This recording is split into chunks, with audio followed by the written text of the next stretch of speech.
ஐயனார் துணை அடுத்த வர எபிசோடில் பார்த்திங்க அப்படின்னா பாண்டி வந்து வானதியை வந்து இந்த மாதிரி நீ சமைச்சதெல்லாம் கொஞ்சம் கூட நல்லாவே இல்லை அப்படின்னு சொல்லிட்டு நார்மலாக சொல்லியிருப்பாரு. அப்புறம் வந்து டார்ச்சர் அப்படின்னு சொல்லிட்டு ஒரு வார்த்தை யூஸ் பண்ணியிருப்பாரு. இதுக்கெல்லாம் கோவப்பட்டுட்டு வானதி அவங்க வீட்டில் போயிட்டு எனக்கு வேற ஒரு பையனை வந்து பாருங்கள், நான் கல்யாணம் பண்ணிக்கிறேன், சுமாராக இருந்தாலும் பரவாயில்ல, நான் கல்யாணம் பண்ணிக்கிறேன், எனக்கு இந்த பாண்டி வேணாம், எனக்கு பிடிக்கவே இல்லை, எனக்காக அவன் நிற்கவே மாட்டான், அவன் எனக்கு வேணாம், எப்படி இருந்தாலும் பரவாயில்ல, எனக்கு வேறு மாப்பிள்ளை பாருங்கன்னு சொல்லிட்டு கோவமாக சொல்லிடுறாங்க. இவளுக்கு ஒரு வேலையே இல்லையா அப்படின்னு சொல்லிட்டு வீட்லேயும் வந்து திட்டுறாங்க.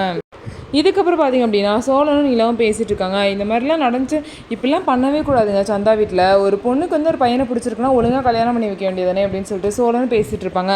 நல்ல வேலை இந்த மாதிரிலாம் நமக்கு நடக்கல அப்படின்னு சோழன் சொல்லும் போது, ஏன் அப்படி நடந்ததுனால நீங்கள் ஏதாவது பண்ணி கண்டிப்பாக அவங்க கேட்குறத கொடுத்துட்டு என்னை கூட்டிகிட்டு வந்திருப்பீங்க அப்படின்னு சொல்லிட்டு நீலாவும் பார்த்தீங்க அப்படின்னா சொல்லுவாங்க. இதை கேட்டு சோழன் ரொம்பவே சந்தோஷப்படுவார்.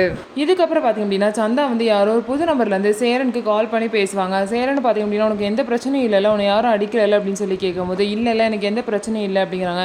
நீ கவலைப்படாத சந்தா, நான் எப்படியாவது வந்து 6 மாதம் டைம் இருக்குல்ல, அதுக்குள்ளே ஏதாவது பண்ணி நான் உனக்கு கூட்டிகிட்டு வந்துடுவேன் அப்படின்னு சொல்லிட்டு சந்தாக்கு நம்பிக்கை கொடுக்குறாங்க. இவங்க சவால் விட்ட மாதிரியே அவங்க அந்த எல்லா பணத்தையும் ரெடி பண்ணி அவங்கள்ட்ட கொடுத்து சந்தாவுக்கும் சேரனுக்கும் கல்யாணம் நடக்குமா அப்படின்னு சொல்லிட்டு வெயிட் பண்ணி நம்ம பார்க்கலாம். நம்ம வீடியோ உங்களுக்கு பிடிச்சிருந்தா நம்ம வீடியோவை லைக் பண்ணிக்கோங்க, மறக்காமல் நம்மளோட சேனலில் சப்ஸ்கிரைப் பண்ணிட்டு பாருங்கள்.